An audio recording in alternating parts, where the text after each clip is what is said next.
Welcome to AIIMS kitchen. શિયાળો બેસી ગયો છે અને ઉત્તરાયણ પણ નજીક આવી રહી છે. ત્યારે નાના બાળકોથી લઈ મોટાઓને પણ મમરાના લાડુ ખાવાની ઈચ્છા થાય. અને એમાં પણ ધાબા ઉપર પતંગ ચગાવતી વખતે પણ આપણને ગુજરાતીઓને મમરાના લાડુ ખાવાની ઈચ્છા જરૂર જ થાય છે. તેના માટે આપણે ઘરે જ બનાવીને તેમને ખવડાવીએ તો વધારે સારું. તો ચાલો આપણે બનાવીએ એવા તેવા ક્રિસ્પી અને સોફ્ટ એકદમ મમરાના લાડુ. આ મમરાના લાડુ ઝટપટ બની જાય છે. તો ચાલો આપણે બનાવીએ મમરાના લાડુ.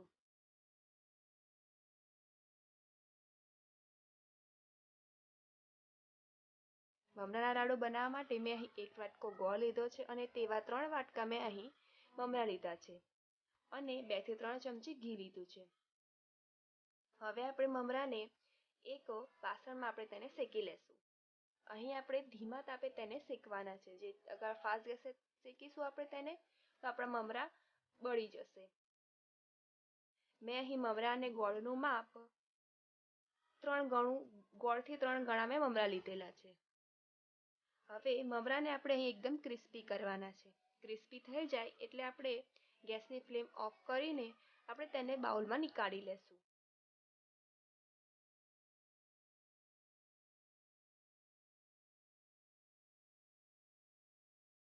અહીં આપણે મમરાને ઠંડા કરવાની કોઈ જરૂર નથી.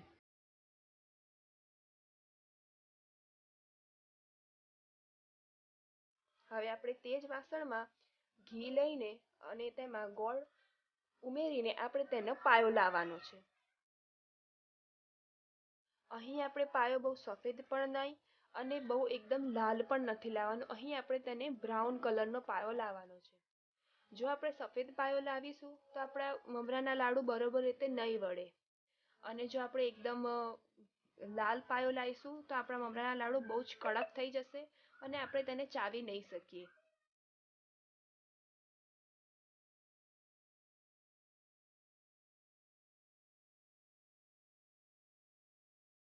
જ્યાં સુધીને આપણો પાયો શેકાય છે ત્યાં સુધી તમે અમારી ચેનલને જો સબસ્ક્રાઈબ ન કરી હોય તો તમે જરૂરથી કરજો અને વિડીયોને લાઇક, શેર અને કમેન્ટ પણ જરૂરથી આપજો.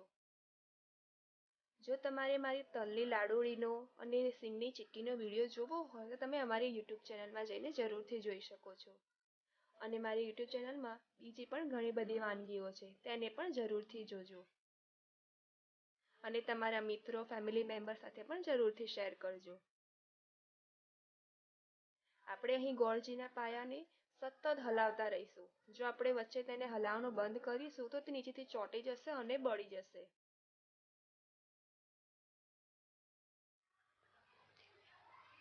અહીં આપણે ગોળજીના પાયાનું આપણે કલરનું ખાસ ધ્યાન રાખીશું જેથી આપણો પાયો વધારે આપણે બળી ન જાય. હવે આપણે બ્રાઉન કલર થઈ જાય એટલે આપણે ગેસની ફ્લેમ બંધ કરી દઈશું અને આપણે મમરાને એડ કરી લેશું અને તેને આપણે મિક્સ કરી લેશું.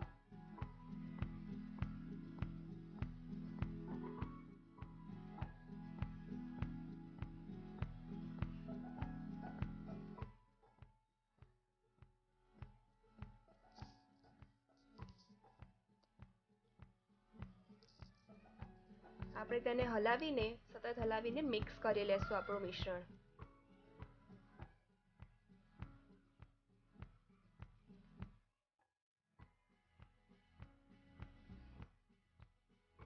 હવે આપણે હાથ ઉપર પાણી લગાડીને મિશ્રણના આપણે લાડવા વાળી લેશું. અહીં આપણે બહુ જ હાથેથી પ્રેસ કરીને નથી કરવાના. આપણે તેને હલકા હાથેથી તેને વાળી લેવાના છે જેથી તે અંદરથી થોડા સોફ્ટ થાય. જો તમે એકદમ હાથેથી કઠણ રીતે તેને વાળશો તો તે બહુ કડક થઈ જશે અંદરથી અને તમે ચાવી નહીં શકો. આ રીતે આપણે તેને વારે ઘડીએ આવી રીતે હાથ પર પાણી લગાડીને આપણે બધા લાડવાને વાળી લેશું. તમે અહીં તમારી સાઈઝના નાના મોટા તમે કરી શકો છો. આ રીતે આપણે બધા લાડવા વાળી લેશું. આ લાડવાને તમે સ્ટોર પણ કરી શકો છો.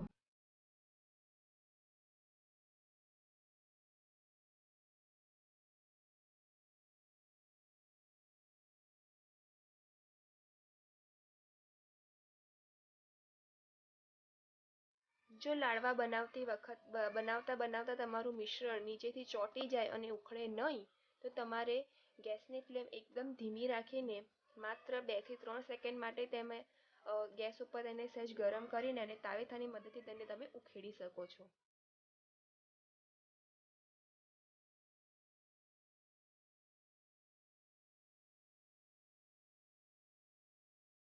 આ રીતે આપણે આપણા બધા લાડવાને વાળી લેશું.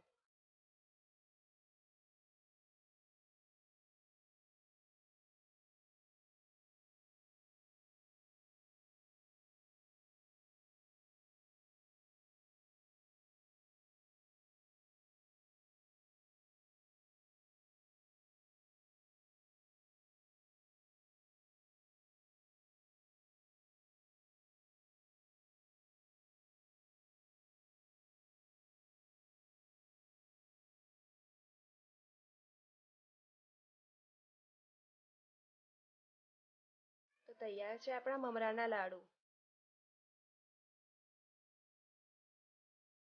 Please like, share and subscribe.